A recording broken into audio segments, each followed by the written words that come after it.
Bueno, somos 4 ustedes y yo, no hay más. Ya comenzamos y la podemos grabar. Primero un cachito.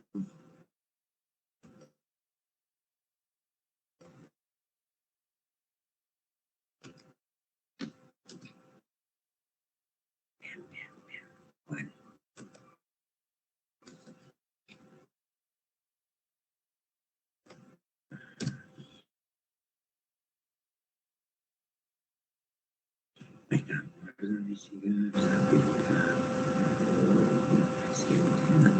Ahí está. Ay, Dios. ¿Cómo voy acá? Espera un cachito que ya lo encuentro, ahí estoy, acá. Siempre el primer día me lo que. Bien, bien, bien, bien. Ya lo encontré.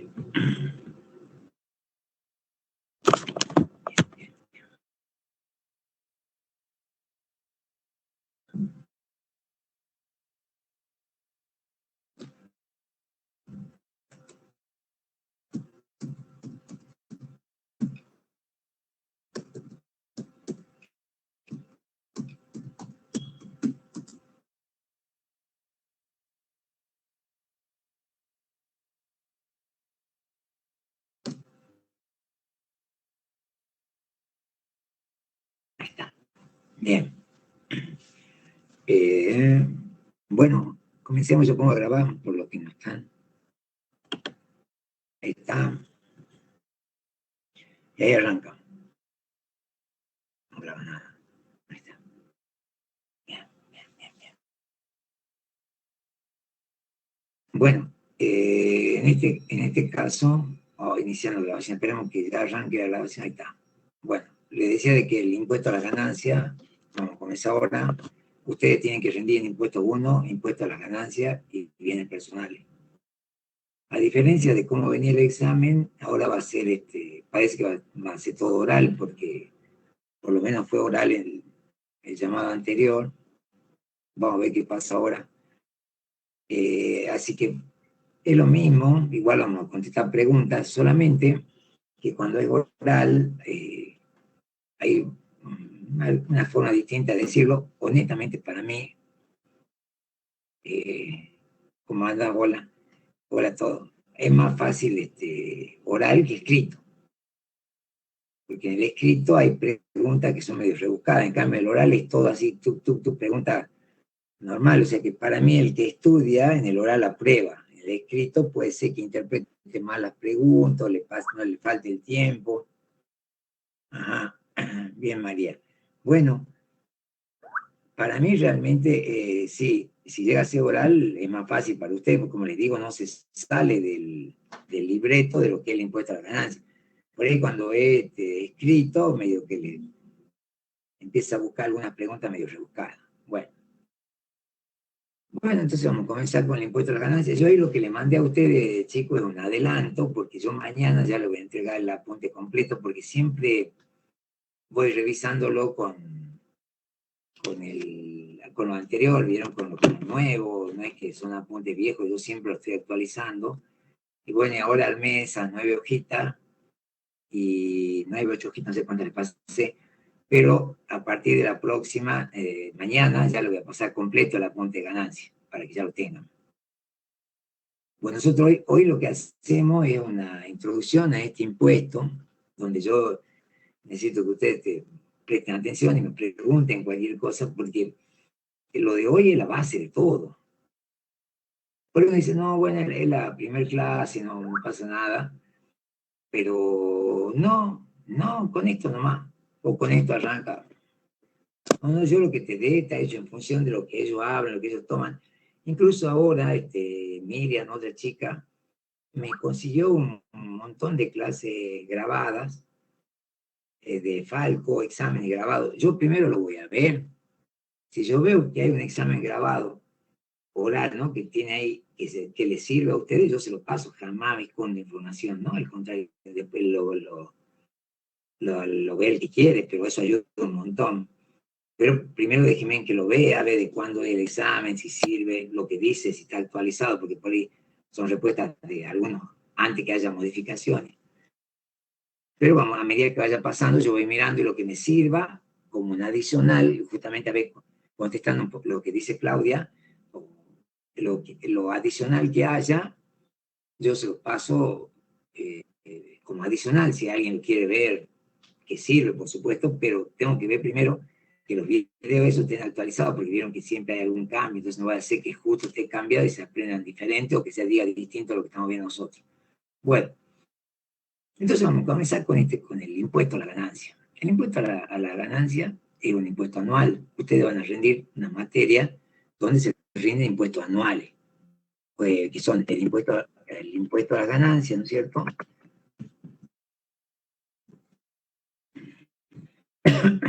Impuesto a la ganancia y también impuesto a los bienes personales. Serían nuestros dos impuestos. Perfecto. Los dos impuestos son anuales. ¿Qué quiere decir? Que se tributan por año, en el caso de por año calendario para la persona humana y para bienes personales. Es decir, todo lo que ha sucedido desde el 1 de enero al 31 de diciembre.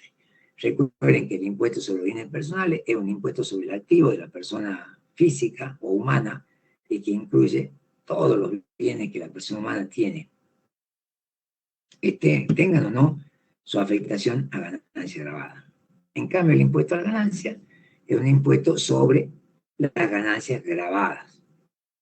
Y ahí con eso comenzamos nosotros. Nosotros como tanto la persona humana como las personas jurídicas son las que tributan el impuesto a la ganancia. Es decir, persona humana, hablamos de Juancito, Pedrito, Enrique. Persona jurídica, hacemos referencia a sociedades, explotaciones, kioscos, explotaciones personales, todo tipo de empresa que realice o emprendimiento que tenga fines comerciales y que cumpla ciertas características. Pero resulta que, acabo de decir yo a ustedes que bienes personales se tributan sobre el total de activos que estén grabados o no grabados. O sea, estén afectados a ganancia grabada o no. En cambio, en ganancia, nosotros solamente vamos a tributar impuestos a las ganancias sobre las ganancias grabadas. O sea, las ganancias que están alcanzadas por el impuesto. Toda ley de impuesto, del impuesto que se trate, en su primer artículo hace referencia al objeto del impuesto. Dice, che, ¿qué es lo que está grabado en este impuesto? Y ahí nos dice qué es lo que está grabado. Bien. Entonces, lo primero que vamos a ver nosotros, que está en la hojita esa que yo le acabo de pasar a ustedes, son los tipos de ganancias que puede tener una persona humana, una persona jurídica, más la persona humana, pero un contribuyente, digamos. Entonces, ¿cuántos tipos de ganancias hay? Y ustedes ven ahí que le dice que hay 4 clases de ganancias. La ganancia grabada, la ganancia no grabada, la ganancia exenta y la ganancia no computable. Entonces nosotros nos encontramos que tenemos que identificar 4 tipos de ganancias. Una, que tiene una bolsita que es la ganancia grabada, y las otras 3 que están en otra bolsa, que son las ganancias no grabadas, exenta y no computables. Bien. Y hemos buscado definiciones sencillas que también nos sirven para cualquier impuesto cuando digamos que está grabado, que está exento, ¿sí? Que está no grabado. Fíjense, dice, ganancias grabadas son aquellas incluidas por la ley en el objeto del impuesto. ¿Qué es el objeto? Son los hechos que están alcanzados por el impuesto, o sea, las acciones, las actividades que se realizan y que están alcanzadas por el impuesto. Entonces le puse de ejemplo el alquiler de inmuebles. La ley específicamente dice que el alquiler de inmuebles está grabado. Entonces eso, ganancia grabada. ¿Qué es una ganancia no grabada? Aquellas ganancias que puede obtener un contribuyente, pero que no están incluidas en la ley. Por ejemplo, la venta del automóvil de uso particular. Así la persona sea un contribuyente del impuesto a la ganancia, sea un responsable indirecto en el IVA, si vende su auto de uso particular, eso no está grabado por el impuesto, porque no se dedica a la compra y venta, sino el auto que tiene la familia y que decidió cambiarlo. Es una ganancia exenta. Es importante saber diferenciar la ganancia no grabada de la exenta. Eso le voy a preguntar a Módica, se dañina la morocha. La ganancia exenta están comprendidas en el objeto del impuesto, pero por expresa disposición de la misma ley de ganancia o de otra ley nacional, se encuentran eximidas del pago del tributo.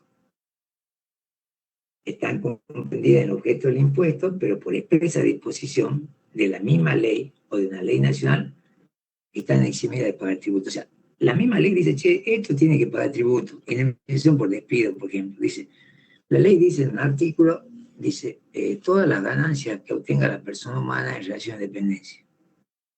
Entonces ahí teóricamente estaría incluida la indemnización por despido. Pero después dice, no, la indemnización por despido no está grabada, está exenta.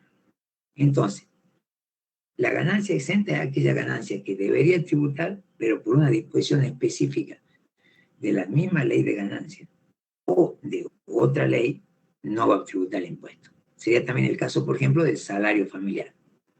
El salario familiar también está exento. Pero si nosotros vemos, la ley decía que todas las ganancias deben estar grabadas. Entonces, la diferencia entre no grabada y exenta. No grabada no dice que tiene, directamente no la menciona la ley como una ganancia que está alcanzada por el impuesto. Exenta, la ley la menciona, pero en otro párrafo de la ley, o si no, en otra ley, dice que está exenta del impuesto. Bien, ¿y qué son las ganancias no computables? Son ganancias que pagaron el impuesto en una etapa anterior y al distribuirse no tributan nuevamente para evitar la doble imposición. Ganancia no computable. O sea, una ganancia que recibe, pero que ya tributó la etapa anterior. Actualmente hay un solo tipo de ganancia no computable, y ahí se lo puse de ejemplo.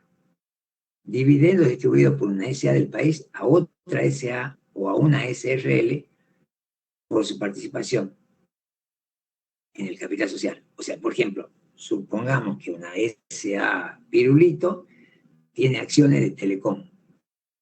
Telecom le paga dividendos. Entonces, los dividendos de una sociedad del país que recibe otra sociedad del país se denominan no computables. Es decir, que es una ganancia que no la voy a computar para el pago del impuesto porque ya tributó la etapa anterior. ¿Qué quiere decir eso? Veamos acá.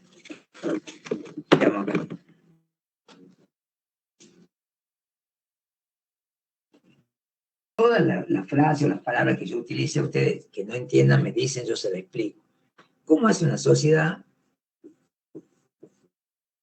para determinar el impuesto que va a pagar? Dice, ganancia sujeta a impuesto. Supongo que dice ganancia sujeta a impuesto, 100.000. Impuesto a las ganancias. Vamos a suponer que la tasa sea del 30%. Después le explico bien lo de las tasas. 30.000. Entonces, ganancia neta, 70. De estos 70 que están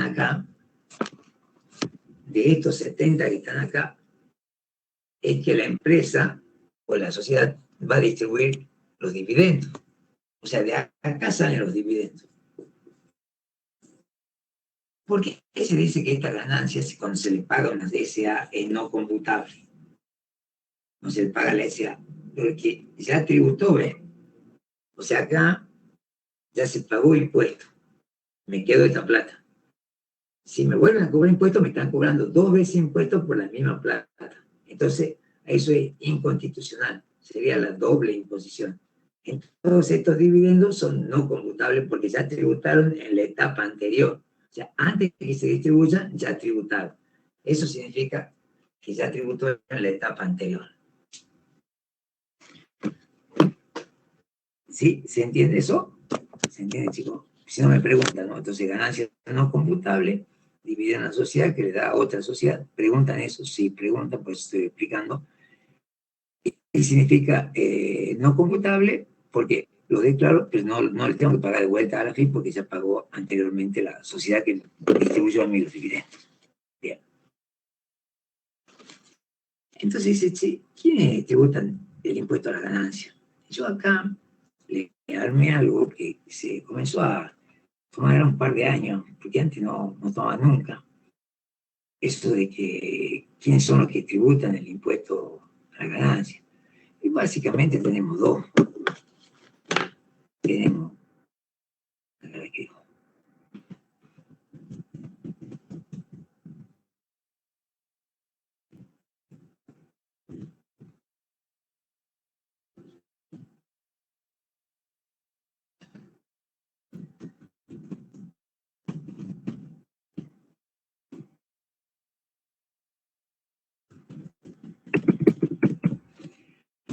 Dice, básicamente lo que tributan el impuesto a las ganancias son los residentes del país y los no residentes. Esos son los dos que tienen que tributar el impuesto a las ganancias. ¿Y quiénes son los residentes del país? ¿Quiénes son los no residentes? Antes, como les digo, hace un par de años atrás, decíamos eso y ya estaba. Y ahora empezó a hacer preguntas sobre, bueno, residente del país. ¿A quién se llama residente del país? ¿A quién se llama no residente o residente del exterior? Yo ahí se trató de hacer lo más resumido posible, pero está bueno para entenderlo también, porque recuerden que están formando para trabajar en algo, por ahí uno tiene que conocer ciertos conceptos. Estos mismos conceptos nos sirven para bienes personales igual. ¿Quiénes tributan bienes personales? Los residentes y los no residentes. ¿Quiénes son los residentes y quiénes son los no residentes? Nosotros ponemos la misma respuesta. ¿Está bien? Entonces dice, la persona humana de nacionalidad, ¿quiénes son residentes del país? La persona humana de nacionalidad argentina, nativa o naturalizada, dice, excepto las que hayan perdido la condición de residente por radicarse en el exterior, o por haber estado fuera del país en forma continuada por un periodo de 12 meses, salvo que estuvieran durante ese periodo más de 90 días en forma consecutiva o no dentro del país. Explico. Entonces, ¿quiénes son residentes del país? Los que nacieron acá en Argentina, naturalizados, nativos, salvo que se hayan ido a radicar en el exterior o que se hayan ausentado del país durante 12 meses y que en esos 12 meses no hayan vuelto a la Argentina por un plazo de 90 días, que puede ser continuado o alternado, como dice ahí. Por ejemplo, me voy a Chile, estoy 6 meses, me vengo a la Argentina, me quedo 20 días, sí, voy bien. Si no llego a sumar 90 días en esa ida y vuelta durante el año, me van a considerar residente chileno. ¿Sí se entiende? Entonces, ese es residente del país. ¿Quién más? Las personas humanas de nacionalidad extranjera que hayan obtenido su residencia permanente en el país, al revés. O, sin haberlo obtenido, hayan permanecido el mismo durante un periodo de 12 meses. Ojo, no es que ya la persona es residente y tiene todos los derechos, esto es solo para el impuesto a la ganancia. En ciertos casos puedo obtener residencia, en otros casos puedo perder residencia. Ahí tienen cuidado con eso. ¿Sí? Entonces, esos son los residentes del país. Personas que nacieron en Argentina, nativos, naturalizados, salvo que se hayan ido a residir al exterior o que hayan estado 12 meses fuera del país sin volver dentro de esos 12 meses en más de 90 días, por una continuada o alternada. Y las personas humanas del exterior que se radicaron en Argentina o que han estado más de 12 meses en el país. Bien. Y ahí puse yo una explicación que dice nota, dice en A y B, la adquisición de la nueva condición causará efecto a partir de la iniciación del mes inmediato. Es más fácil. Subsiguiente a que directamente con el ejemplo. ¿A partir de cuándo cambia mi situación de residencia? O sea, ¿cuándo dejo de ser residente o cuándo comienzo a ser residente de acuerdo en qué situación esté? A partir del mes siguiente que haya ocurrido el hecho. Fíjese en todo el... De por sí lo que escriben las leyes también la dificultan. Fíjese en todo lo que dicen para decir que, por ejemplo, si yo perdí la residencia en noviembre, comienzo a ser no residente a partir de diciembre. Eso es todo lo que hay que saber con el ejemplo, se entiende mejor, pero me corresponde ponerle lo que dice la ley, ¿sí? ¿Qué más? Las sucesiones indivisas en las que el causante a la fecha de fallecimiento revistiera la condición de residente del país. Y aparece otro concepto que yo por ahí lo veo falco, que es el único para mí que sabe un montón. Por ahí no sabe explicar, pero es muy bueno, sabe mucho, estudia mucho siempre. Bien, ¿qué es una sucesión indivisa? Él da por saber, pero nunca le dice. La sucesión indivisa son los herederos del causante. ¿A quién se llama causante? Al contribuyente cuando muere.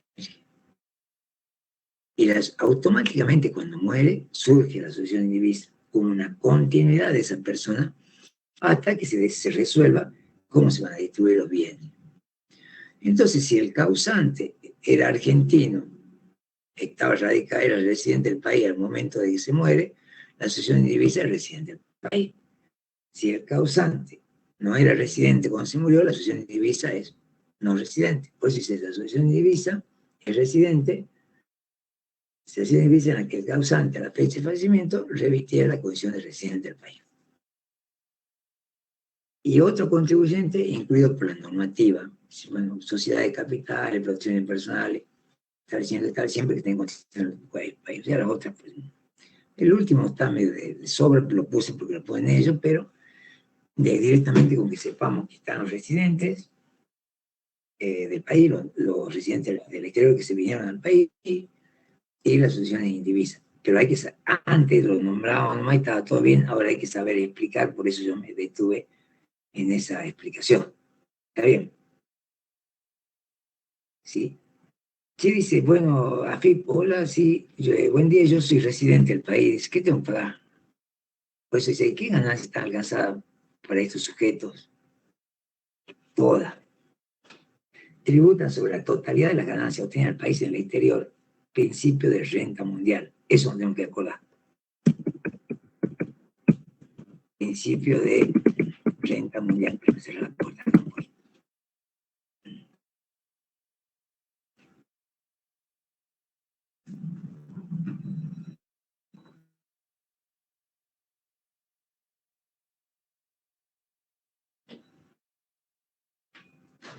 ¿Qué significa principio de renta mundial?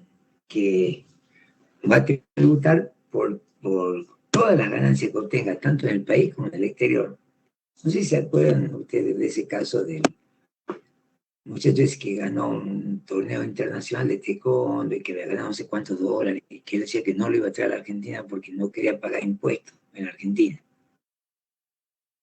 Pero así no lo traiga, igual iba a tener que pagar, seguramente igual tuvo que pagarlo porque él es residente del país y él dice que el residente del país tributa por el principio de renta mundial, por la ganancia que obtiene en todos lados, tanto en el país como en el exterior. ¿Sí? Bien. Una pregunta que les suelen hacer a ustedes es que si la persona que paga acá en el país tiene, que es residente del país y que tiene pago a cuenta por lo que paga en el exterior. Entonces yo les puse con letra amarillita que es pago a cuenta por impuestos análogos pagados en el exterior. ¿Qué significa impuestos análogos? Impuestos análogos significa que son impuestos similares que se pagaron al exterior. Supongamos que yo tengo un hotel en Uruguay y en Uruguay también me cobran impuesto a las ganancias. Yo por la ganancia que obtuve en Uruguay, como soy residente del país, tengo que pagar acá también el impuesto a las ganancias. Pero a su vez en Uruguay también me van a cobrar impuesto a las ganancias. Entonces yo me traigo el comprobante de lo que pagué en Uruguay y acá me permiten que lo deduzca. Eso se llama pago a cuenta. Entonces dice, pago a cuenta por impuestos análogos pagados en el exterior. Suma abonada, dice, por el gravamen análogo sobre su actividad en el extranjero hasta el límite. Esa parte es la que tengo que explicarle. ¿Tiene límite ese pago a cuenta? Sí, ahí dice, miren, sumas efectivamente abonadas por gravamen análogo sobre su actividad en el extranjero hasta el límite del incremento de la obligación fiscal originada por la incorporación de la ganancia obtenida en el exterior. ¿Qué quiere decir eso? Bueno, supongamos que en Uruguay, ejemplo, sí, no la idea, no hay que perderse, no hay que estar atento como un búho. Ejemplo, no, se le va a hacer muy largo. Atento, se le va a hacer corto. En Uruguay se pagó, se recuerden, por la ganancia del hotel, un peso nuestro, 200.000 pesos. Un peso nuestro. Se pagó 200, se puso un 4, no hagamos bien, porque después el chico puede ir a ver. Se pagó 200.000 pesos. Bien. Acá en Argentina, supongamos que ese hotel de Uruguay tiene que pagar de impuestos a las ganancias 180. Entonces puedo deducir 180. Lo otro, no. Por eso dice, existe pago cuenta por impuestos análogos pagados en el exterior, límite, la obligación fiscal que en el país genera esa ganancia del exterior. Entonces así nos queda ahí. Pago por las ganancias del 200.000, pero puede deducir 180. Entonces, una de las preguntas de examen es, ¿existe pago a cuenta? Sí, existe pago a cuenta, y ahí lo explico como dice ahí. Pero con un límite, que es lo que tiene que pagar, lo que le genera. A ver, el término técnico es límite, la obligación fiscal que en el país le genera la ganancia obtenida en el exterior. ¿Cómo lo puede decir en criollo? El límite está lo que él tiene que pagar acá por esa ganancia del exterior. Por ejemplo, si en el exterior pagó 200.000 pesos de impuesto a las ganancias, pero acá en el país, por ese hotel o por esa ganancia, tiene que pagar 180, va a poder deducir 180. Y lo expliqué igual. ¿Me entienden? Lo expliqué igual sin el oral, lo expliqué igual sin decir el término técnico, pero igual se entiende lo que estoy hablando. Bien. Entonces, con eso, chicos, nosotros ya manejamos. Eso es lo que hay que saber del residente del país. Ahora viene residente del exterior. Habíamos dicho que había dos residentes. El país, ya vimos cuáles eran, 3 casos más que nada, y después vimos qué pasaba si yo pagaba impuestos en algo en el exterior. Sí, residente del exterior, ¿qué ganancias están alcanzadas para estos sujetos? Ese es más fácil. Tributan sobre su ganancia de fuente argentina. O sea que una persona que vive en Uruguay y tiene acá un inmueble rural en alquiler, tiene que pagar impuestos a la ganancia. Pero si esa persona que reside en el Uruguay tiene a su vez otro inmueble que alquila en Paraguay, no, acá no tiene que pagar nada. Por eso se aplica el principio de la fuente. Si la ganancia del residente del exterior es en la Argentina, va a tener que pagar impuestos. Si no es en la Argentina, no va a tener que pagar. Y ahí les copié al módulo un cuadrito resumen donde nos dice, nosotros podemos apreciar en el eje horizontal que dice ganancia de fuente argentina y ganancia de fuente extranjera. Y en el eje vertical que nos dice residente y no residente. Y yo le puse entre paréntesis qué teoría aplica. ¿Sí? Entonces, como el residente aplica la teoría de la renta mundial, podemos observar así en línea horizontal que todas las ganancias están grabadas, no importa dónde lo tengan. En cambio, el no residente, la teoría de la fuente, si vemos así en línea horizontal, podemos apreciar que dice grabada, no grabada. O sea que grabada está del país, pero no grabada está la que obtiene en el exterior. Dice, ¿y cuándo no se pierde la residencia? Esta pregunta la hice una sola vez, pero ¿cuándo no se pierde la residencia? O sea, yo puedo estar más de 12 meses en la Argentina y seguir siendo residente del exterior. Fíjense ahí dice, el residente del país se encuentra en el exterior por razones de trabajo o estudio. Y la otra es que el residente del exterior se encuentra en el país por razones de trabajo o estudio. O sea que las razones por las cuales un argentino no pierde la residencia yéndose afuera más tiempo del permitido, o un residente del exterior no pierde la residencia estando en Argentina más tiempo del permitido, es la misma, por trabajo o estudio. Y ahí nosotros ya tenemos dos temas vistos. Tenemos por un lado los tipos de ganancia, hemos dicho que eran 4, y ahora todo lo relacionado con residente del país, residente del exterior. Yo he estado con una chica, ¿no? Que, bueno, no se sabía poco, pero trató de rendir y yo le explicaba, así como estamos nosotros, y bueno, y ella estaba conectada así con Falco, con el celular, ¿ven? Entonces lo puso cerca del Skype, bueno, y podía ver ahí algo del Skype. Yo le ayudaba por el Skype, le tiraba alguna frase o algo. Y estuvo una hora en el examen, o sea que la íbamos peleando hasta que Mónica dijo algo, que tiene razón para mí la profesora, en eso, que no, hasta cuándo vamos a estar, que hay que sacar las palabras con tirabuzón, bueno, se acabó el examen. O sea, ellos lo que quieren es que usted sea fluido, y que hablen seguro, ¿no? Que estén, sí, eso requiere, por ejemplo, este tema, ¿ven? Vimos los tipos de ganancias, explicar las ganancias. Después ahora vimos, no, No, una hora estuvo, vos vas a creer que no la quiso actuar. Pasamos varias instancias, pasamos inflación, pasamos personas jurídicas, pero Modi que fue porque ella dijo, ¿hasta cuándo vamos a estar?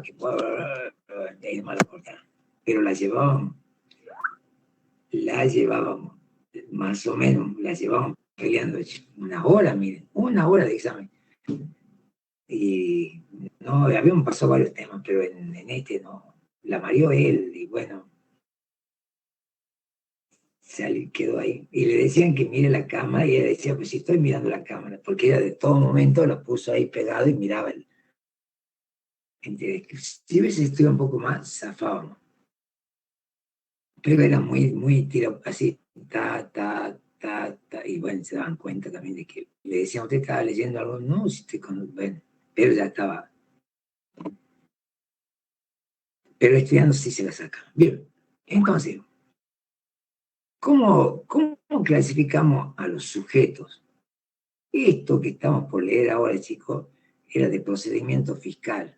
Pero el profesor, como ya no toma procedimiento fiscal porque ustedes tienen seguridad social en el 2, lo metió en ganancia ahora. En ganancia pregunta qué tipo de sujetos puede, o sea, cómo puede verme a mí la ley.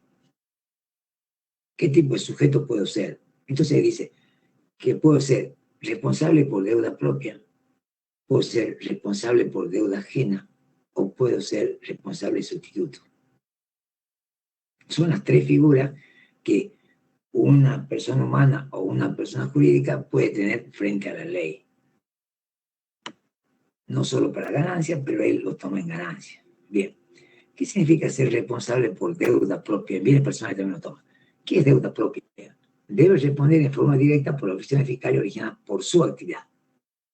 O sea, por ejemplo, supongamos que alguno de ustedes trabaja en relación de dependencia y sus ingresos le permiten presentar, o son de tal nivel que tienen que presentar declaración jurada de impuesto a la ganancia. Bueno, entonces, ustedes tienen que presentar, por ejemplo, supongamos, ahí yo veo los nombres acá de ustedes, Candela Roja. Dice, impuesto a la ganancia, declaración jurada de impuesto a la ganancia de Candela Roja. ¿Quién la presenta? Ella. Entonces ella es responsable por deuda propia. O sea, cuando la persona tiene que presentarse a cumplir sus obligaciones fiscales por sí mismo, en forma directa. No va a otro, va a ustedes.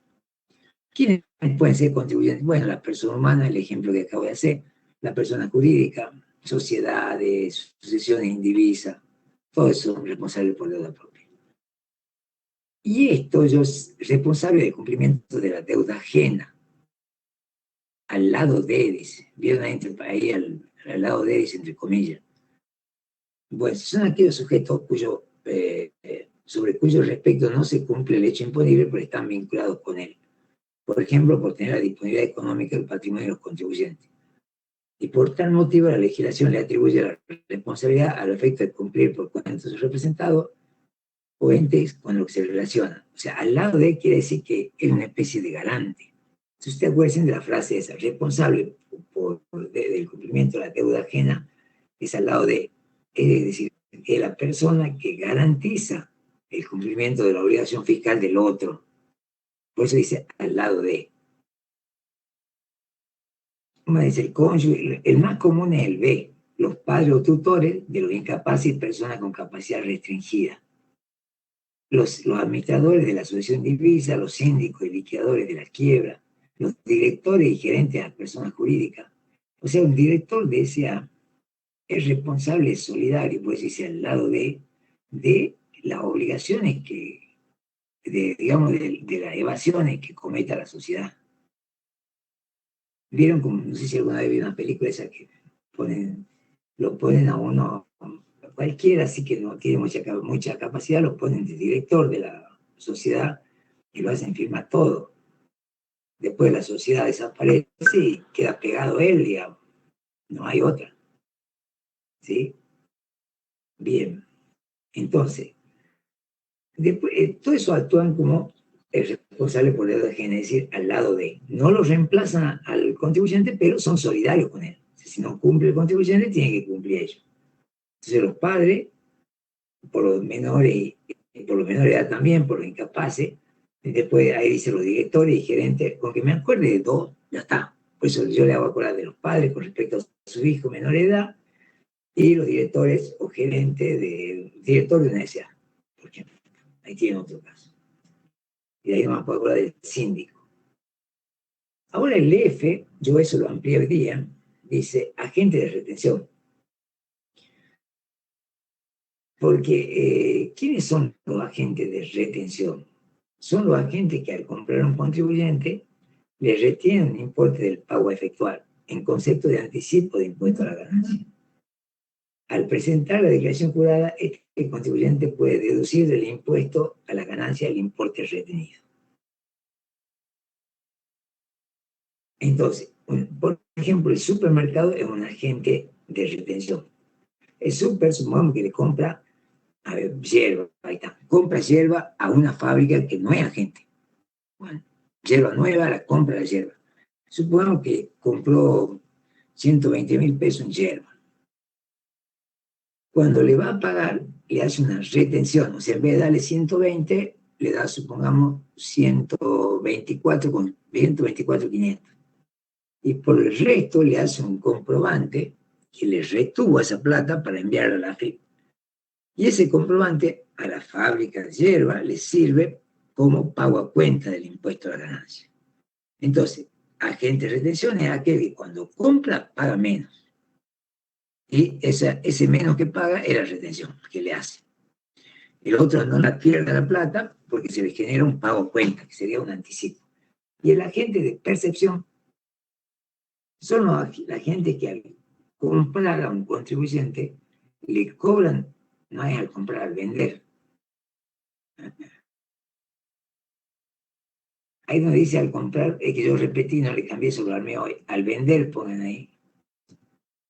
¿Me entienden? Donde dice, a ver, ya le pongo.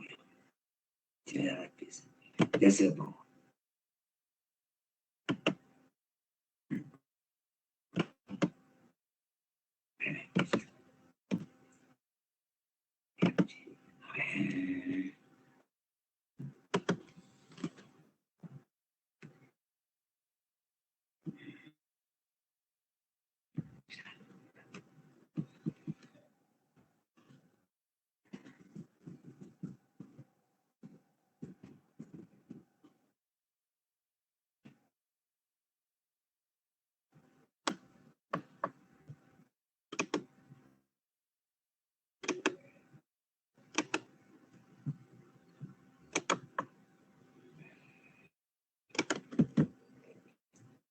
Ahí vieron donde dice agente de percepción, son los agentes que al vender, por eso le puse ahí, que reemplaza, ahí dice al comprar, en la fotocopia, en lo que yo le pasé a ustedes, tienen que decir al vender. Al vender al contribuyente le cobran un importe extra sobre el precio de venta. Eso es lo que tenía que poner ahí. Bien. Bueno, y ese se llama percepción. O sea que, por ejemplo, al revés, el súper ahora es el que vende. Y le vende a otra persona que es responsable en cripto, le vende 120 y le cobra de percepción 3.000 pesos. Entonces el otro tiene que pagar 123. Entonces la retención es en las compras, se paga de menos. Y la percepción es en las ventas, cobran de más. Ese es el agente, el que envía la AFIP por adelantado. Ese es responsable por deuda ajena, al lado de. O sea, si él no le retiene, la AFIP va a decir, va a tener que pagar vos porque tendrías que haber retenido. Por eso es responsable por la deuda ajena. Y el último que dice bueno, dice tener en cuenta, y dice que los responsables por deuda ajena tienen que responder por sus deudas y por las deudas, con sus bienes, por las deudas de los que responden solidariamente. ¿Ves? Dice, estos sujetos, excepto los agentes de retención de presión, responden en sus bienes propios y solidariamente con los deudores de tributo. Por ejemplo, en la época yo soy de River, pero empieza el Macri cuando era presidente de Boca, no sé qué le pasó después en el gobierno, no hizo nada. Yo Yo decía, si este bueno dirigió Boca, era un desastre, Macri, el Fernández, todo un desastre. Bueno, le decía, cuando él estuvo en Boca, él inventó esto del responsable por deuda ajena. O sea, aquel que quería traer un jugador de fútbol al club, si el jugador de fútbol no funcionaba, se tenía que hacer cargo de la deuda que generaba ese jugador. Entonces nadie quería traer, pues, y así lo juró, traer solamente jugadores que en la época de Bianchi, digamos. Pero después se desapareció, porque fue el único club que hizo eso, ser responsable de deuda ajena, o sea, al lado de. Si el otro no funciona y vos lo trajiste, vos tenés que ayudar a pagar lo que se gastó en ese jugador. Se curaron mucho, así tienen que hacer todo. Y el responsable sustituto, que es el que más me interesa que lo tengan presente, porque es el que aparece en bienes personales, y es una pregunta que en bienes personales se hace siempre. Responsable sustituto en lugar de. El otro era responsable por deuda ajena, al lado de.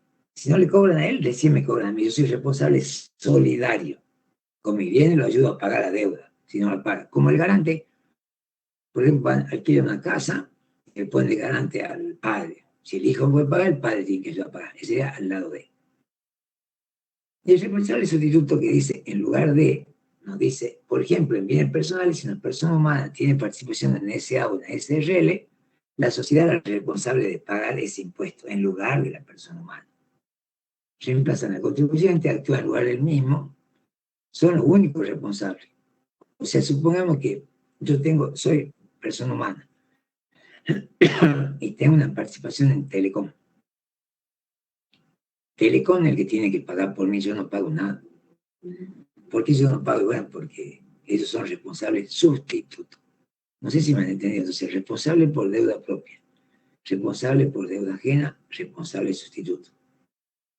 Por deuda propia es cuando yo me hago cargo de mis obligaciones en forma directa. Responsable por deuda ajena es cuando estoy al lado de, es decir, que yo respondo solidariamente por la deuda del otro. Si el otro no cumple, pueden cobrar a mí. Y responsable sustituto es en lugar de. O sea que yo, si no tengo ningún tipo de obligación, porque el otro, el contribuyente, es el que tiene que pagar por mí. Si no paga, se tiene que hacer cargo de las consecuencias. El ejemplo típico es en bienes personales, cuando una persona humana tiene participación en el capital de una sociedad del país. Bueno, ¿cómo vamos? Estos son los temitas, no sé si no son muy divertidos, pero explicado más o menos se entiende. Entonces vimos los tipos de ganancia, dijimos que eran 4, grabada, exenta, no grabada y no computable. Después vimos quiénes son los que pagan impuestos de ganancia, personas humanas y personas jurídicas, residente del país y no residente. Y ahí vimos que residente del país, principio de renta mundial, el residente del exterior, principio del puente. Claro, los ejemplos ayudan, sí, esa es la idea. Y ustedes, yo los ejemplos que les doy, con eso ustedes tienen que defender. Con los ejemplos, si no les sale la frase y se acuerdan del ejemplo, mejor todavía. Bien. Ahora, entonces habíamos dicho nosotros que las personas, ahora directamente esto, que comienza ahora, habla específicamente del residente. Entonces, todo lo que nosotros vamos a ver, salvo cuando llegue específicamente cómo tributa el residente del exterior, todo lo que hablamos es residente del país. Entonces, todo lo que comienza ahora, hasta que yo le digo, bueno, chicos, acá se cortó, todo lo que se aplique para el residente del país. Bueno, si nosotros miramos el residente del país, sabemos que hay dos tipos, persona humana y la persona jurídica. Y sí, habíamos dicho que había 4 tipos de ganancia. Miren que busque la luz.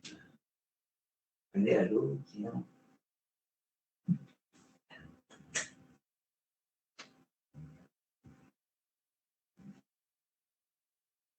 Habíamos dicho que había 4 tipos de ganancia. Y la pregunta entonces, ¿cómo la identifico? O sea, supongamos acá tenemos la persona humana y acá tenemos la persona jurídica, ¿sí? Y en esta bolsa tiene su ganancia. Y la persona jurídica en esta bolsa tiene su ganancia.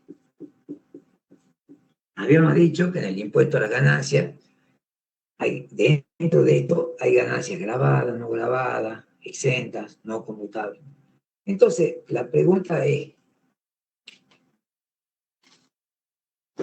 que surge con respecto a las bolsas de ganancias que tienen tanto la persona humana como la persona jurídica es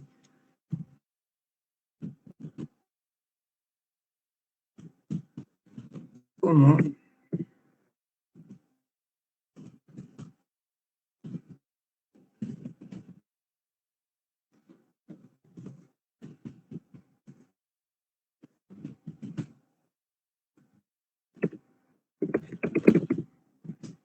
identifico la ganancia para cada contribuyente. Es decir, ¿cómo sé cuáles son las ganancias grabadas, no grabadas en el caso de la persona humana y cuáles son de la persona jurídica? Entonces, ahí viene lo que si ustedes ven ahí, dice, en el apunte, dice teorías para identificar si las ganancias obtenidas por el contribuyente están grabadas. Persona humana, primero. O sea que la que tenemos acá. Teoría de la fuente. Sostiene que para que exista ganancia deben darse las siguientes condiciones en forma concurrente. O sea que la teoría que uno aplica para identificar los distintos tipos de ganancias que tiene la persona humana se llama teoría de la fuente.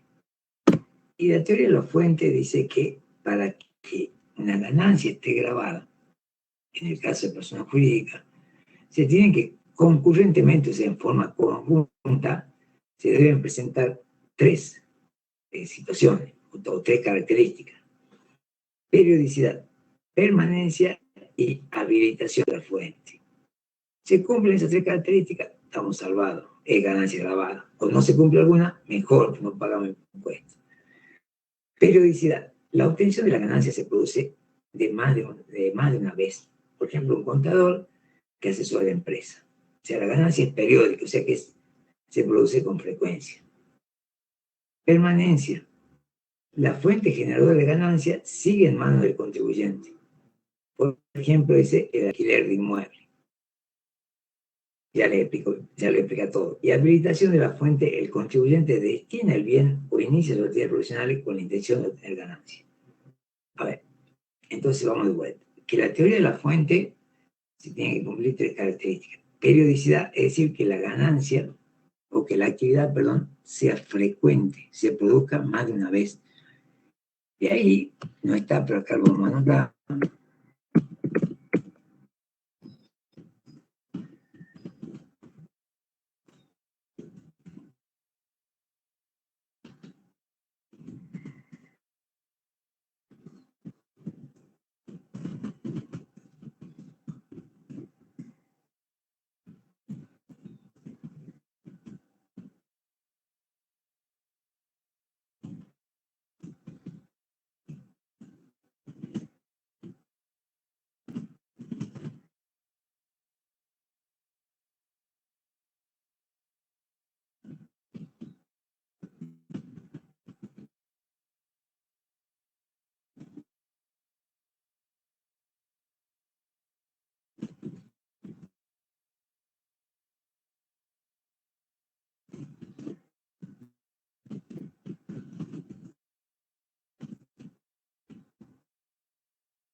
A ver ahí. La periodicidad que habíamos dicho que es cuando la ganancia se hace frecuente, fíjense en lo que dice que la periodicidad puede ser real, que es cuando la ganancia se produce más de una vez, o puede ser potencial. Existe la posibilidad de que se produzca nuevamente el hecho. Al profesor en los exámenes por ahí finales le gusta poner, para que ustedes digan si está grabado o no está grabado, ese contador que por única vez dio un curso de monotributo, por ejemplo. Entonces uno dice, pero la periodicidad dice que yo de varios cursos. Bueno, pero existe la posibilidad que si me llaman de nuevo, yo por mis conocimientos, digamos, en el caso de un contador, por los conocimientos del contador o por lo que ya lo dio, existe la posibilidad de que él vuelva a dar el curso. Sí, entonces su periodicidad potencial está grabado. O sea que no si lo dio una sola vez, pero no existen posibilidades de que lo vuelva a hacer, bueno. Ahora, si lo dio una vez, pero sabemos que el conocimiento está y que lo pueden volver a llamar, entonces decimos que está grabado. Eso es cuando por ahí dice contador que por única vez hizo tal cosa. Pone Falco en la pregunta esa para el final de teoría. Entonces tenemos que decir que existe periodicidad potencial que está grabada. Bueno, la otra característica que le decía recién era la permanencia de la fuente. ¿Qué significa eso? Bueno, que yo vendo, pero que después de venderlo, la fuente perdura. Después, por ejemplo, como dice ahí, el alquiler de inmueble, el presidente dice, la fuente que genera ganancia sigue en manos del contribuyente, por ejemplo, el alquiler de inmueble. Si yo el inmueble lo alquilo, y bueno, se va ese inquilino, yo lo vuelvo a poner en alquiler, o sea que la fuente permanece más allá de la obtención de la ganancia. Por ahí también va a estar grabado, ¿sí? Supongamos que ustedes tienen una casa de eventos que alquilan vajilla, mesa y silla para eventos. Y eso yo lo alquilo, después me lo devuelven y lo vuelvo a tener para alquilar. Entonces, eso es permanencia de la fuente. Y generalmente en la práctica las ganancias se evalúan desde el punto de vista de la periodicidad y de la permanencia. Sin embargo, existe un tercer requisito que sería la habilitación de la fuente, o sea que el contribuyente haya decidido destinar ese bien o servicio a la generación de ganancias. Por eso ahí le dice la teoría, habilitación del contribuyente destina el bien o inicia su actividad profesional con la intención de obtener ganancias. ¿Sí? Bien, pero sin embargo, como todo lo que hay en impuestos, hay excepciones a la teoría de la fuente.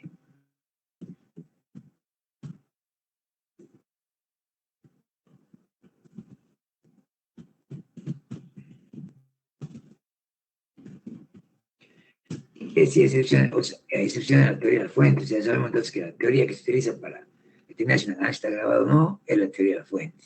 Bien. ¿Qué significa excepciones a la teoría de la fuente? Bueno, son situaciones que si bien no cumplen, decisiones que no cumplen con los requisitos de la teoría de la fuente, igual están alcanzadas por el impuesto a la ganancia. O sea que, y acá vamos a aprender algunos conceptos que son básicos, que les gusta relacionados con lo que toman. Vamos de vuelta entonces. Excepciones a la teoría de la fuente son situaciones que no cumplen con esas tres características, permanencia, periodicidad o con alguna de las tres. De igual estamos salvados, no tenemos que pagar impuestos. Entonces la ley dice, no, eso es una excepción, ahí sí tenés que pagar impuestos. Y ahí aparece uno de los conceptos que les gusta acá a los muchachos que toman examen, que es el concepto de valor locativo. Y eso me dice, excepciones de primera categoría. Bueno, ya que salió, vamos a hacer acordar también, vamos a poner el pizarrón, que habíamos dicho que tenemos que las personas jurídicas, estamos viendo cómo diferencia las personas jurídicas la ganancia grabada de la otra ganancia. Entonces, habíamos dicho que se cumplen esos requisitos. Bien, a su vez la persona humana, que también vamos a ver un poquito después, por supuesto. La persona humana tiene ganancias de primera categoría, segunda categoría, tercera categoría y cuarta, la ganancia grabada. O sea, las personas jurídicas, cuando encontramos su ganancia grabada, decimos que las ganancias grabadas son de primera, segunda, tercera y cuarta. Acá, esta se llama renta del suelo, renta de capital,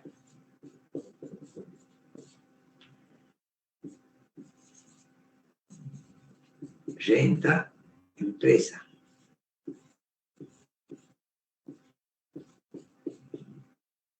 y renta del trabajo, relación de dependencia y otros. También independiente. Ahí se acuerdan, imagina. No le van a preguntar que detallen los tipos de ganancias, pero sí me tengo que ubicar en que primera categoría tiene que ver con todo lo relacionado con inmuebles. Todo lo que proviene de la explotación de inmuebles se llama ganancia de primera categoría. Después, todo lo que proviene de la colocación de capitales, préstamos de dinero, alquiler de lo que decía yo recién, alquiler de bienes muebles, todo eso se denomina de segunda categoría. La renta empresa es la que surge de la relación de actividades comerciales, ¿sí? Y esa es renta de tercera categoría. Y la de cuarta categoría sería, por ejemplo, lo que decía hace un rato, el trabajo en relación de dependencia, o por ejemplo, ustedes se reciben de contador y abren su propio estudio, tienen que pagar ganancia porque son independientes. O si trabajan para otro contador, también van a pagar esos dos, tanto el independiente como el dependiente, es de cuarta categoría. Bien. Entonces, yo una vez que con la teoría de la fuente, yo identifico la ganancia grabada, la ganancia no grabada, exenta y no computable, a la grabada, en el caso de la persona humana, la tengo que ubicar en qué tipo de ganancia, en qué categoría se encuentra. Pero dice la ley Yeche, dice, mira, hay excepciones en la teoría de la fuente porque tienen que pagar impuestos y hacer esto o esto, aunque no se cumpla. Y el ejemplo más clarito es el del valor locativo. ¿Qué significa valor locativo?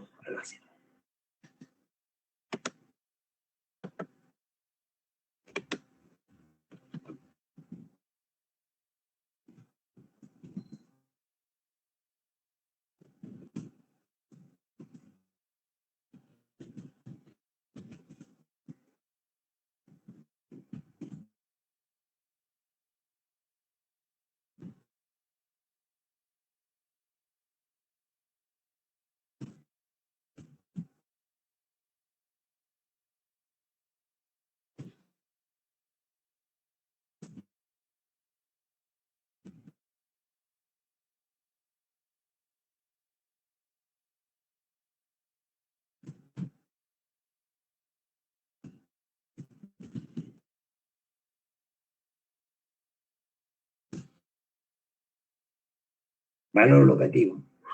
Es el valor del alquiler que se cobraría si el inmueble no estaría siendo utilizado para veraneo, recreo o cedido gratuitamente. A ver, por ejemplo, supongamos que uno tiene una casa en el centro de la ciudad y tiene una casa de campo. Dos inmuebles. Entonces, ¿dónde vivo? Dice, no, yo vivo en el centro. La casa de campo la utilizo para recreo los fines de semana porque voy y me quedo ahí en esa casa. Bueno, entonces vos me tenés que declarar el valor locativo de esa casa de veraneo. Porque dice la FIP que si nosotros vivimos en la casa, esa otra casa debería estar alquilada generando ganancia grabada. Pero como el contribuyente decidió utilizarla de veraneo, veraneo sería un lugar que uno va en el verano y después está cerrado. Recreo sería un lugar que uno va siempre. Y se dice gratuitamente que lo prestó al inmueble y bueno, no cobra nada de plata. Esos tres casos, dice AFIP, vos te tenés que hacer cargo del alquiler perdido. Entonces yo lo declaro como valor locativo. ¿Cómo se declararía eso? Y bueno, pues si nosotros tendríamos que hacer, esto es para que lo entiendan, no es que a ustedes le van a pedir, ¿no?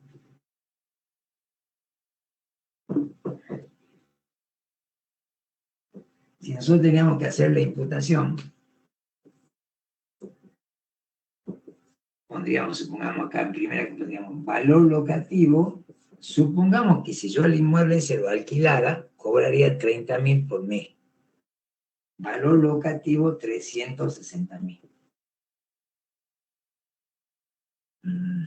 O sea que yo le voy a tener que pagar a la FIP el impuesto a la ganancia por un inmueble que no alquilo, pero que sí lo utilizo de veraneo. Es un castigo, digamos. Se da mucho en la práctica y no, la verdad que no creo que haya mucha expresión con valor locativo. Bien, pero así dice la ley. ¿Y por qué una excepción a la teoría de la fuente? Porque, ¿qué hemos dicho? que uno de los requisitos es la habilitación, o sea que yo, contribuyente, haya decidido que ese inmueble se destine a alquiler. Pero en este caso yo no, AFIP decidió por mí. Entonces yo voy y le digo, che, no se cumple el tercer requisito, que es el de habilitación. No importa, es excepción, tenés que pagarlo a mí. Y ahí quedó. Que yo sepa, nadie hizo juicio por eso. ¿Sí? ¿Se entiende? Entonces, valor locativo, el posible valor de alquiler que tendría el inmueble, si es que yo lo destinara a alquilarlo. Como no lo destino a alquilarlo porque lo uso de recreo, veraneo, o lo presté gratuitamente, entonces tengo que declarar como valor locativo. Esa es la diferencia con el alquiler. El alquiler es que surge un contrato donde yo le cobro a un inquilino. En este caso no hay inquilino, pero me es como que me lo alquilara a mí mismo. Y suelen preguntar por ahí, ¿y cómo determino el valor del alquiler? Y bueno, se toma de referencia lo que se haya pagado o lo que paguen otros que vivan en esa zona y que si realmente alquilen. Si hay una inmobiliaria en la zona, se le pregunta cuánto cuesta en ese lugar el alquiler. Bien. Después hay, o sea, cada categoría de la que nosotros acabamos de ver tiene excepciones. Tenemos excepciones de la primera categoría, que es el valor locativo.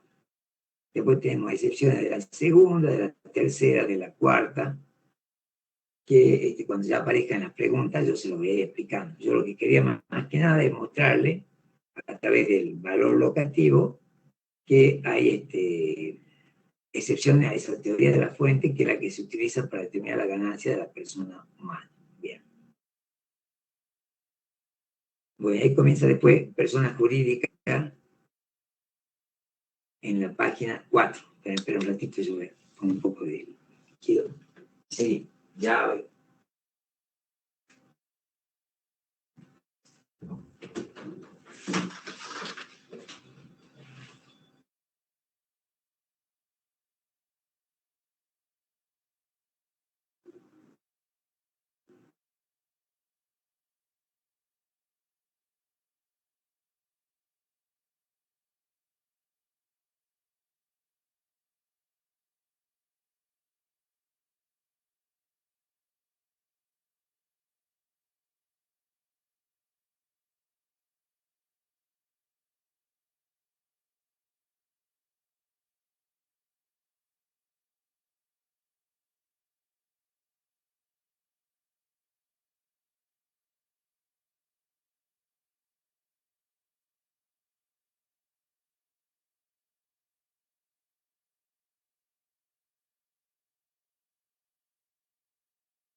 Ahí está. Bueno, no. Sigamos entonces. ¿Qué pasa con la... Entonces habíamos dicho ya cómo hacía la persona humana para diferenciar su ganancia, si la ganancia era grabada o si no era grabada. Y bueno, ahora nos falta la persona jurídica. La persona jurídica aplica, fíjense, ahí está en la página 4, dice la teoría del incremento patrimonial, más consumo. La persona jurídica siempre trata la mano, o sea, el ideal, digamos, el contribuyente ideal para la FIP, la persona jurídica que obtenga ganancia de tercera categoría y que sea responsable inscrito. Porque es el que más plata deja, digamos. Entonces dice, la ganancia está determinada por el patrimonio considerado al inicio y al final del ejercicio, más el consumo. Listo. A veces, ¿cuánto teníamos al inicio? No, nosotros como sociedad teníamos 3 millones. ¿Y cuánto tenía al cierre? 4 millones y el consumo de que ha consumido la sociedad como, bueno, 500.000, bueno, listo, 1.500.000 la ganancia. Esa se llama teoría del incremento patrimonial. Básicamente, lo que esta teoría dice es que todas las ganancias están grabadas, muy pocas están no grabadas o exentas para una sociedad. Entonces, por ahí, fíjense, con letras negritas, yo les resalté, dice, emplea un concepto más amplio de renta que la teoría anterior, puesto que graba todo el enriquecimiento o incremento de valor, cualquiera fuera su origen y su duración. No importa el origen, no importa la duración, está grabado. Sí, no importa si vieron que en el otro era periódica, permanencia de la fuente, no, acá, no importa si es una vez, 10 veces o 12 veces, acá tiene que pagar impuestos. Pues se llama teoría del incremento patrimonial más el consumo, donde todas las ganancias que obtiene, que genera un incremento del patrimonio, van a estar grabadas. Por eso dice ahí, es decir, que incluye las rentas periódicas, las ocasionales, pueden ser la deuda de juego, donación, herencia, ganancia, todo adentro, grabado. Después van a separar que la donación no, pero de entrada todas las ganancias estarían grabadas. Bueno, y entonces, vamos, yo les voy rebobinando. Primero, tipo de ganancia, grabada, no grabada, exenta, no computable. Segundo, residente del país, no residente. Y ahí en residente vimos los tres. El que era el país, el que venía del exterior y la asociación de divisa. Y el no residente también, el que estaba afuera y el que se iba de acá para afuera. Bien. Y ahí, después del tema del residente, no residente, vimos los tipos de sujetos, si era responsable por deuda propia, responsable por deuda ajena, responsable sustituto. Y ahora acabamos de ver las teorías que se aplican para determinar si la ganancia está grabada o no, tanto para la persona humana como para la persona jurídica, haciendo mención a que para la persona humana hay excepciones para la teoría de la fuente y le apliqué lo del valor locativo. Muy bien. Bueno, fuente de ganancia entonces. La ganancia puede ser de fuente argentina o puede ser de fuente extranjera. Nunca vi que preguntar nada de eso, pero más que nada esto que estamos hablando no aparece mucho en las preguntas, pero en el oral es diferente. Entonces son cositas que incluso la van a ayudar a ustedes si lo entienden, porque si dice, a ver, elegimos un tema. Ustedes comienzan hablando de los residentes, los no residentes, está perfecto. La teoría de la renta mundial, el principio de renta mundial, el principio de la fuente, cómo tributa el residente del país, cómo tributa el residente del exterior, pero tiene que ser algo fluido, chicos. Hay que ponerle ganas, digamos, hay que estudiar fluido y basura menos el examen. Esta chica que justo me preguntaba Leti, la chica rindió una hora, pero porque tartancheaba todo. Yo le había dicho que elija un tema, que lo estudie, habíamos quedado, yo le había dado el tema, todo. Pero empezó con su tema, empezó y bueno, ya fuimos una hora ahí y no pudo pasar. Pero si yo tengo mi tema bien, ¿sabes? Si me dice, ¿sabes qué tema te gustaría decir? No puede decir, pregúnteme, no, tienen que tener un temita, no largo, el que acabo de decir un tema. Los tipos de ganancia, un tema. Eso residente, no residente, ese es otro tema. Ya tengo ahí 2 temas. ¿Sí? La teoría, o sea, así voy armando distintos, esos son temas, no hay unidad, tema, no es lo mismo. Bueno, entonces decíamos que las ganancias pueden ser de fuente argentina, que son las ganancias que se tienen materializadas dentro del país, ¿cierto? por dice ganancia que se obtienen por bienes del país. Y ganancia fuente extranjera que se obtiene por actividad realizada fuera del país o por bienes que se encuentran fuera del país. Eso. Y ahora vamos a hablar de establecimiento permanente, que también a él les gusta preguntar esto. Vamos a poner acá.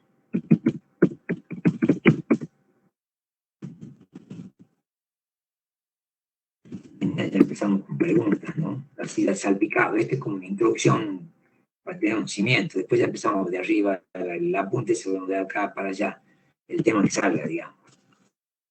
Establecimiento permanente, o también se llama establecimiento estable. ¿Qué es eso? Bueno, se denomina así a un negocio que es de capitales extranjeros y que está en la Argentina, pero que se quedó de hace tiempo. Por ejemplo, y bueno, McDonald's, el Banco Río, el Banco Río, el Banco Río de Capital Español, bueno, pero para ser más exacto, el ACBC. ¿Sí? Son bancos, Banco Galicia, son bancos que se encuentran en la Argentina, ya tienen su sucursal, por eso se llama establecimiento permanente, o sea, están definitivamente ubicados en el país, pero son de capitales del exterior. Eso se llama establecimiento permanente o establecimiento estable. ¿Ve? Y ahí dice, fíjese en la página 5, dice un lugar fijo de negocios mediante el cual un sujeto del exterior realiza todo o parte de su actividad. Sí, generalmente yo le doy el ejemplo de la sucursal, el más sencillo de interpretar, pero no solo una sucursal es un establecimiento estable. Ahí tienen otro ejemplo, una sede, una oficina, una fábrica, un taller, una mina. Por ejemplo, acá en Salta hay varias minas que ese sería un establecimiento que tiene de capital exterior, sería mi establecimiento estable. Entonces la pregunta que le hacen a ustedes está ahí entre comillas, entre paréntesis. Ustedes ven, chicos, dice, ¿cómo tributan los establecimientos estables sucursales de sociedades del exterior establecidas en el país? ¿Cómo tributan los establecimientos estables o sucursales de sociedades del exterior establecidas acá en el país? Me encanta preguntar eso en los finales escritos y en oral escribir también. Y ahí yo con letrita amarilla les resalté la respuesta, porque recuerden entonces que son los establecimientos estables, son sucursales o alguna oficina, un taller de capital del exterior que está radicado y que funciona acá en la Argentina. Bueno, ¿y cómo tributan eso? Porque, ¿qué habíamos dicho recién? Que los residentes son aquellos que están más de 12 meses en el país. Y, por ejemplo, la sucursal de McDonald's o la sucursal del Banco SICBC ya está más de 12 meses. Entonces, ¿cómo hacemos ahí? Entonces dicen, los establecimientos estables domiciliados en el país, pertenecientes a sujetos del exterior, son sujetos residentes en el país, pues ya están más de 12 meses, según lo que vimos nosotros cuando comenzó la clase. En consecuencia, están grabadas las ganancias que estos obtengan tanto en el país como en el exterior. Todas sus ganancias están grabadas. Teniendo la posibilidad de computar respecto a la ganancia en el exterior, el crédito de impuestos pagado en el exterior. Ya se lo voy a explicar, bueno, yo se lo leo y ya se lo explico. Con los límites que establece la ley. Para eso la ley obliga a la sucursal a realizar, esta parte la más importante, realizar registraciones contables separadas. A falta de contabilidad separada, la AFIP podrá considerar que los entes del país y del exterior forman unidad económica y determinar la respectiva ganancia neta sujeta a gravamen sobre la totalidad de los ingresos. Ahora vamos a traducir eso. Entonces, el establecimiento estable se considera que es el residente del país, por lo tanto tributa por el principio de renta mundial. Entonces, y a su vez tiene el pago a cuenta, es decir, que puede restar todos los impuestos que haya pagado en impuestos análogos pagados fuera del país. Pero en el caso del establecimiento estable le exigen que lleve contabilidades separadas. Es decir, que por un lado se registra todo lo que obtuvo en el país y por otro lado tiene el informe de todo lo que se obtiene en otra parte del mundo. Si no llevaran contabilidad separada, diferenciando bien la ganancia que obtuvo en la Argentina, dice que se lo puede considerar una sola unidad económica Entonces, y exigirle la ganancia sobre el que pague sobre la ganancia, que pague impuesto a la ganancia sobre el total de sus ingresos. ¿Cómo es? Claro, es como que si McDonald's no presenta en forma clara la ganancia que obtuvo en la Argentina, lo van a considerar, así como a cualquiera de nosotros, residente del país, le van a cobrar impuestos, se imaginan, por las ganancias que obtuvo en todo el mundo. Entonces, si no quiere que te hagamos eso, hacemos una contabilidad separada de todo lo que hace obtener en la Argentina con respecto al resto del mundo. Si se entiende, establecimiento estable, entonces se considera residente del país, son establecimientos que pertenecen al sujeto del exterior, pero que está acá en Argentina más de 12 meses. Perfecto. Y entonces ellos tributan por, tendrían que tributar por todas las ganancias, pero también tienen el derecho del pago a cuenta, entonces se les exige contabilidad separada. Si no, se considera una sola unidad económica y le van a querer cobrar el impuesto por las ganancias que generan los ingresos en todo el mundo. Yo tomo el ejemplo de McDonald's, que es un ejemplo exagerado. Se imaginan ya los de McDonald's pagando en Argentina el impuesto a la ganancia por la ganancia que tiene en Estados Unidos, imagínense. Nos salvamos si llega a pagar el impuesto a la ganancia por lo que gana en todo el mundo. Por supuesto que eso nunca va a pasar. Bien. Y ahora ya con esto que hemos hecho de toda la muchachada que puede llegar a tener que pagar impuestos, entonces ya sabemos que está el residente del país, el residente del exterior, que dentro del residente del país también está el establecimiento estable. Entonces ahí podemos ver el esquema general del impuesto. Tiene un pantallazo general de cómo viene el tema del pago, de qué tipo de impuesto hay, cómo se paga, ¿sí? Y de ahí nosotros ya vamos a arrancar con una base más sólida. Me gustaría que si pueden leerlo, recuerden que así todos los días es mucha información. Por eso no se puede, el primer día ya uno empieza a ver lo que necesita saber para rendir. Bien. Sí, dice que entonces los sujetos tenemos que, ahí yo le voy a ir viendo, ¿cómo vamos a leer esto? Primero yo le voy a plantear la primera columna, después vamos a ver de qué habla la segunda columna, y vamos a empezar a relacionar primero en vertical, después en forma horizontal, para que a ustedes les sea más fácil la lectura. Bien, ¿quiénes son los sujetos? Bueno, los sujetos tenemos la no empresa, que son las personas humanas, y las asociaciones indivisas. Ya voy a poner en pizarrón. Después tenemos, fíjense en que dice, más abajito dice que tenemos las empresas. Y ahí la diferencia, dice, está en la del artículo. No me gusta a mí hablar de artículos, pero acá yo lo remarqué con amarillo para que ustedes sepan diferenciar. Entonces tenemos el artículo 53, inciso B. El artículo 53, inciso D.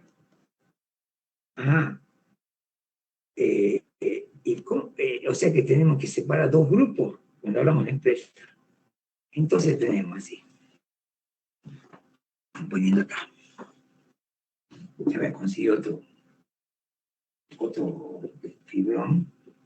A ver si tengo otro. Espera un cachito. Quitándome el foco.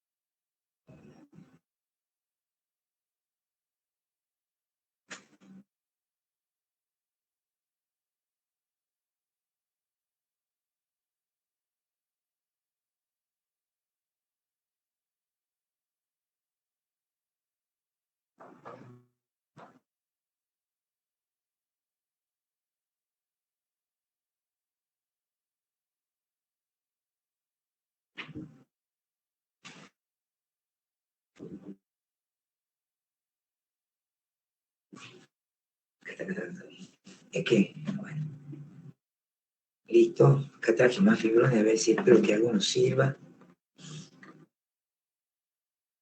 Bueno, le decía de que entonces tenemos que, ahí abre ese, ahí está, bueno, que los sujetos son la persona humana, ya consigue el borrador también, la persona humana y la asociación indivisa, que habíamos dicho que la asociación indivisa era el heredero de la persona humana, cuando el contribuyente muere, que se llama causante. Bien. Después tenemos ese 53, vamos a poner así, no me gusta, pero está bueno que es inciso C, y 53, inciso D. Sí, dice, pero acá está la empresa,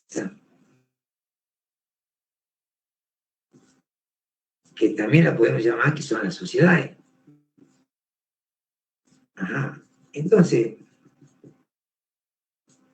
¿y por qué la diferenciamos si teóricamente todas son sociedades y todas estas obtienen ganancia en tercera categoría? Bueno, la diferenciamos a las sociedades en dos grupos porque un grupo tributa en cabeza propia y el otro grupo tributa en cabeza de los socios según su BPP. Es decir, que por ejemplo, vamos a ver, si se entiende entonces, unas tributan en cabeza propia y otras tributan en cabeza de los socios según su BPP. Cualquier palabra que yo diga, ustedes no sepan, tienen que avisarme para que yo se la aclare, no se queden con las palabras sin saber qué significa, porque eso dificulta lo que uno puede llegar a aprender.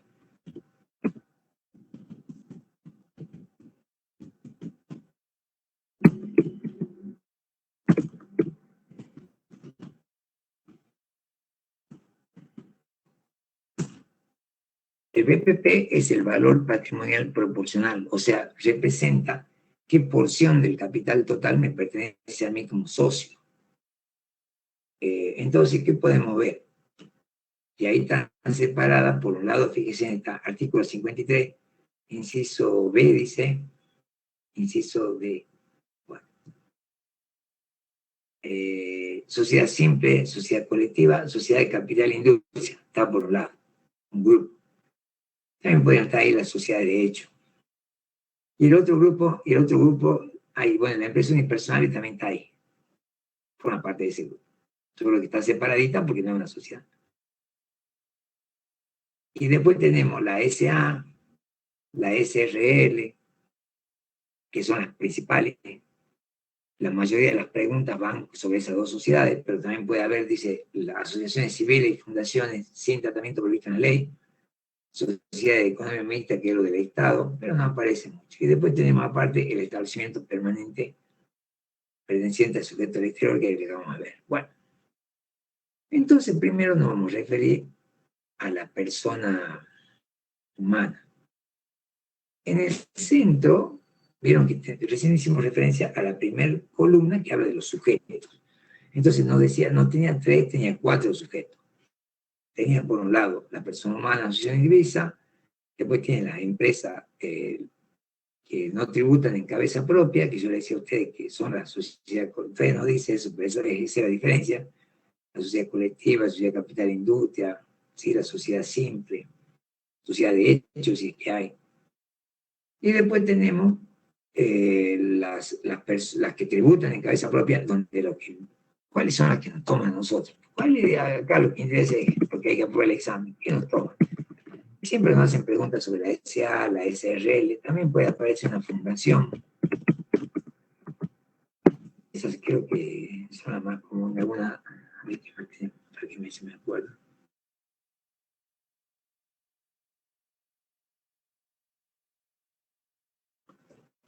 Bueno, sí, por supuesto. Ya me estaba olvidando.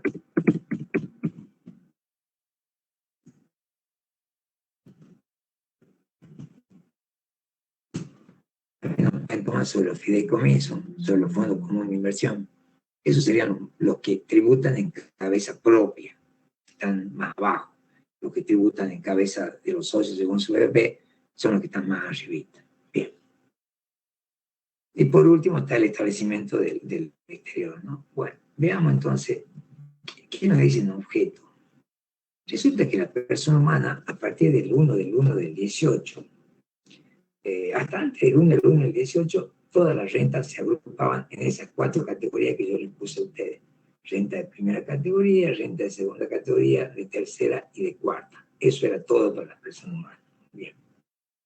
Pero a partir del 1, recuerden esta fecha porque es importante, el 1 del 2018, ahí aparece lo que sería la ganancia ve el impuesto cedular. A partir de 1 de 18 hay un cambio grande, comienza, esa fecha es importante para acordarse del ajuste por inflación, y también es importante para sacar en cuenta el tema de la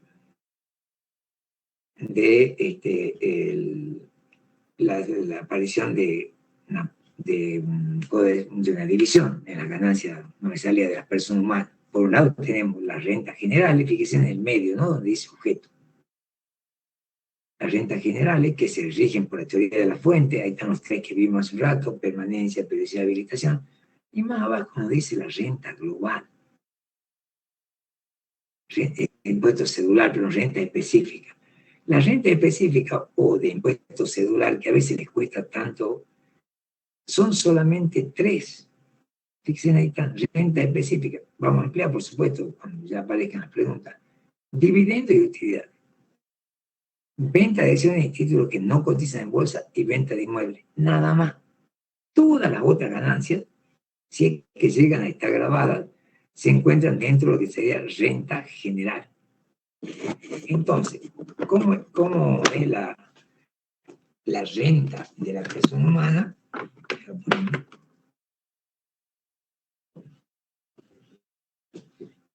Entonces tenemos que la renta de la persona humana puede ser global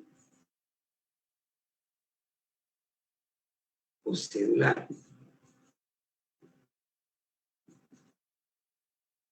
La renta global, cuando esta sería todo grabado, ¿no? Entonces ahí nosotros cuando identificamos las ganancias de primera, de segunda, de tercera y de cuarta. Y en renta cedular solamente tenemos tres: dividendo a utilidades, venta de acciones que no cotizan en bolsa y venta de inmuebles. No, con esta se hacen un lío, pero no hay que hacerse un lío porque son solamente tres, no hay más. Entonces ahí tenemos el global y la cédula. Así se dividen las ganancias de la persona humana. Bien. ¿Qué pasó con las sociedades? Bueno, todas las otras ganancias que generan las empresas, sea que tributen en cabeza propia, sea que tributen en cabeza de los socios, esas ganancias se aplican a la teoría del incremento patrimonial que ya vimos nosotros.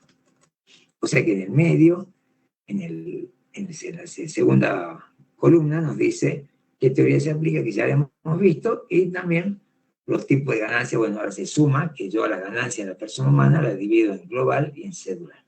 Bien. Y la última columna nos dice clasificación.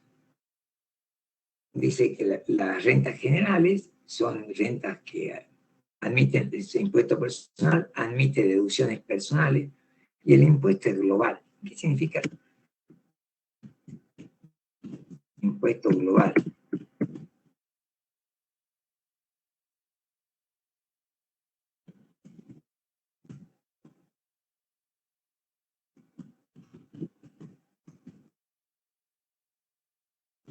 Mañana se me tiene que dar para mostrarle.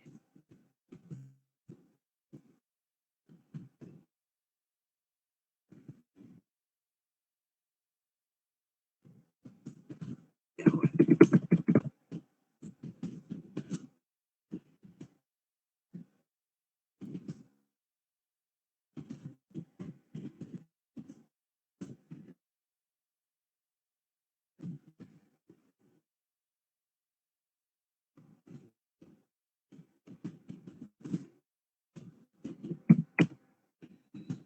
Ya le muestro, dice.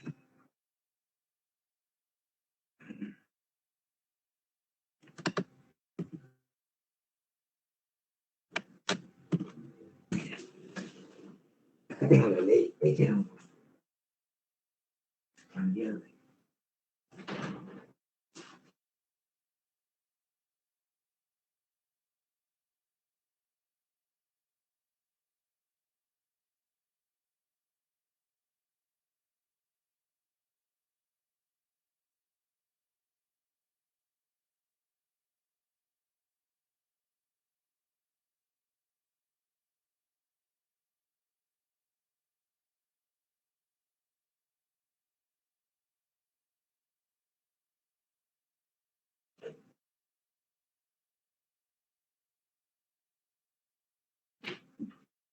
tengo la ley. ¿Qué hemos cambiado? Acá tengo la ley para mostrarle, porque así es la única manera de que vayan ubicándose. No es que tengo que saber hacerlo, pero bueno, esta es una ley un poquito más vieja, pero igual sirve. Dice que el impuesto global se le aplica para la determinación del impuesto a la tabla progresiva del artículo 94. O sea, yo junto todas las ganancias, determino la ganancia primera, segunda, tercera y cuarta. Las junto a todas las ganancias y después le aplico el artículo 94. En el artículo 94 viene una tablita así como esta, ¿ven? Puede estar del 2020, no importa, pero igual tengo la ley nueva, pero encontré esta. Entonces, yo aplico a la... O sea, yo determino la ganancia primera, segunda, tercera y cuarta. Después las junto, le hago otras deducciones y cuando llego a la base imponible, que es sobre la que se calcula el impuesto, le aplico esta tabla. Eso es para las ganancias del impuesto global, que son las que pertenecen a la primera, segunda, tercera y cuarta categoría. Bien. ¿Qué pasa con las rentas específicas o cedulares, que son dividendos? Si ven ustedes el cuadrito, ventas, ¿qué dice al último? Impuesto cedular. ¿Qué es el impuesto cedular? Quiere decir que es un impuesto, viene de cédula, que quiere decir una parte, o sea que solo se le aplica esa tasa a eso. Entonces, en el caso de los dividendos, es del 7%, o sea, una retención de pago único definitivo del 7%. Y en el caso de venta de acciones que no cotizan en bolsa y venta de inmuebles, es del 15%. Ya vamos a profundizar, por supuesto, esta es una presentación para que ustedes se ubiquen en su cabeza la ganancia de la persona humana, dos tipos. Una, que es la ganancia que se determina en forma renta general, como dice Exxon, la que se determina el impuesto global, se aplica el artículo 94. Claro, progresiva el artículo 94. ¿Por qué progresiva? Porque a medida que yo voy, fíjense chicos ahí, a medida que yo voy aumentando la base imponible, me va subiendo la tasa, ¿eh? Me voy pagando más impuestos, por eso es progresiva. Bien. ¿Qué pasa con la persona jurídica? Bueno, la persona jurídica tenemos dos grupos. Uno que tributa en cabeza de los socios, como yo recién les decía, y otro que tributa en cabeza de la sociedad. Bien, aquí acá. Fíjense, dice, no son sujetos del impuesto. Por ejemplo, la sociedad simple, la sociedad colectiva y la sociedad de capital e industria no son sujetos del impuesto. Tributan en cabeza de los socios, según su BPP, como le puse yo ahí. Pero a estas sociedades, que esa es una pregunta que hacen en los exámenes, se le otorga, dice, che, sociedad, ustedes que tributan en cabeza de los socios, no quieren tributar como una SA, como una SRL en cabeza de la propia sociedad. Entonces dice, le dan la opción de ejercerse la opción prevista en el punto 8 del inciso A del artículo 73, ya fue, estas sociedades reciben igual tratamiento que la sociedad de capital. O sea que la sociedad de capital e industria, la sociedad simple, la sociedad colectiva, también se le suma a la sociedad de hecho, solo que las sociedades de hecho ya no se pueden constituir, ya no existen. Pero ahora se llaman sociedad simple, pero las que ya existían quedaron, por eso también se puede aparecer una sociedad de hecho.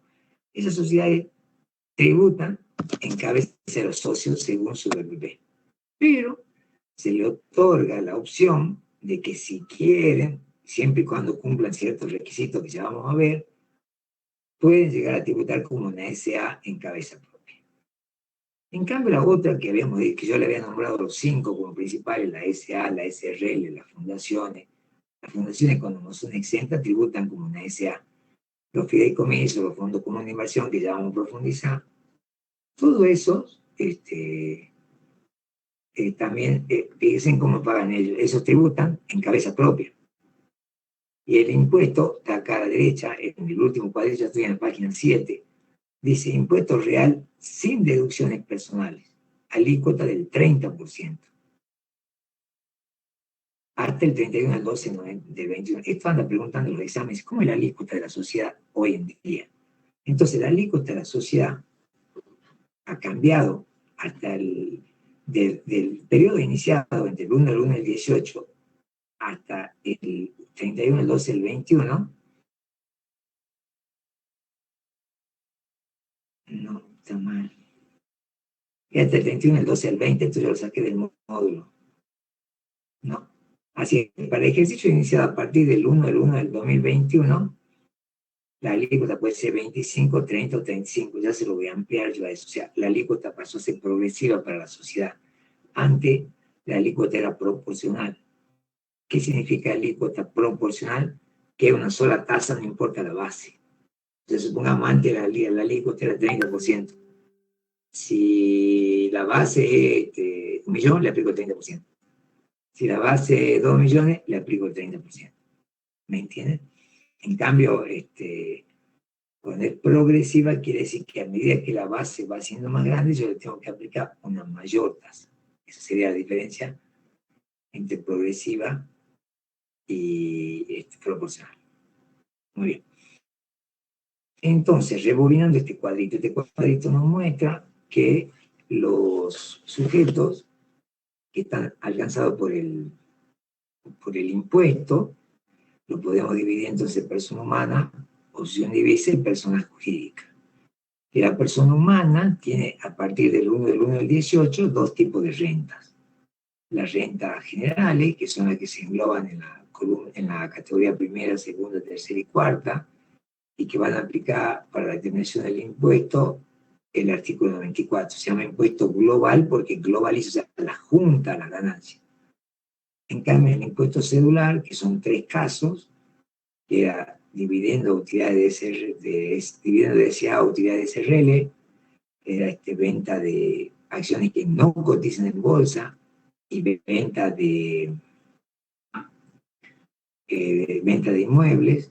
Eso pagan un impuesto cedular, que es una tasa proporcional. No importa la base imponible, siempre se aplica la misma tasa, que es del 15% para la venta de acciones que no cotizan en bolsa y para la venta de inmuebles, y una retención del 7% para los dividendos. Con respecto a la persona jurídica, tenemos dos grupos. Un grupo que no es sujeto del impuesto, o sea, no presenta una declaración jurada a nombre propio, sino que cada socio le incluye en su declaración jurada según su BPP. No sé si se entiende eso. Por ejemplo, supongo que ustedes tienen un Drastor Pirulito. Bueno, el Drastor Pirulito, que sería una explotación unipersonal, no tributa en cabeza, no es sujeto al impuesto, no tributa en cabeza propia, sino que ustedes como dueños la tienen que incorporar a su declaración jurada de persona humana a la ganancia del Drastor, como tercera categoría. En cambio, si es Frávega, y bueno, Frávega tiene que presentar declaración jurada a nombre de Frávega, tributa en cabeza propia porque es una SA. Y las sociedades que no tributan en cabeza propia, sino que tributan en cabeza a los socios según su BPP, tienen la opción de tributar en cabeza de la sociedad. Ya vamos a ver los requisitos cuando aparezcan las preguntas. Bien, eso sería el cuadro que, como digo, ubica sobre el sujeto y sobre cómo van a tributar. Y no sé si me quieren hacer alguna pregunta, hemos visto varios conceptos hasta ahí. ¿Quieren preguntar algo? Este es el momento. Yo le preparé esta hoja porque era una introducción general a ganancias. Es la primera vez que lo hago así, diferente a la presentación, pero siempre pensando que en este caso nosotros nos vamos a encontrar con la posibilidad de rendir oral. Y yo lo estoy preparando para los dos, digamos, para el oral o para el escrito, para que se animen. Porque sucede que me pagan y por ahí después no se presentan. Y bueno, a mí no me gusta eso. Tienen 5 chances, no sé si habrán usado alguna, pero son muchas, hay que aprovechar, hay que ver, por ahí se va a dar, por ahí no, pero hay que rendir. Entonces, la idea de la clase de hoy era hacer una introducción sobre eso, sobre el tipo de ganancia, y voy a encerrar con el cuadrito donde se les muestra un panorama general. A mí me gustaría entender que eso depende de los tiempos, yo entiendo eso también. Hoy se le hace una lectura a esto, y cualquier pregunta que me quieran hacer me la hacen mañana. Yo ya mañana le voy a dar el apunte completo de ganancia, y también ya vamos a empezar con las preguntas que hay, ¿no? Yo voy a tomar los últimos finales y con eso vamos a estudiar y vamos a ampliar también la explicación de de los distintos puntos que vayan surgiendo, de acuerdo a lo que vaya surgiendo. Pero es larguísimo, entonces hay que darle, no hay que aflojar. No importa cuántos, no sé bien cuántos son, pero había varios de ustedes que le había dicho que sí, bueno, algo hacer. Así que, entonces, mañana, ¿no? Mañana martes, sí, ¿a qué hora mañana? A las 18, ¿así era? Sí, ¿no? Ay, miércoles, perdón, no dije nada. Perdido yo. El miércoles a las 18, es que son 4 materias, bueno, le decimos hoy el primer día, así que ando ajustando las cosas. Ay, miércoles, jueves y sábado. Recién ando ajustando todo. Bueno, además, hace rato que no daba clases, tuve que armarle un poco ustedes de impuestos, porque yo lo vuelvo a armar, no es que doy lo que ya está armado. Me gusta siempre actualizar. Perfecto, perfecto. Bien. Bueno, entonces nos estamos viendo el miércoles. Estén bien, chicos, hasta el miércoles. Nos vemos. Para esto.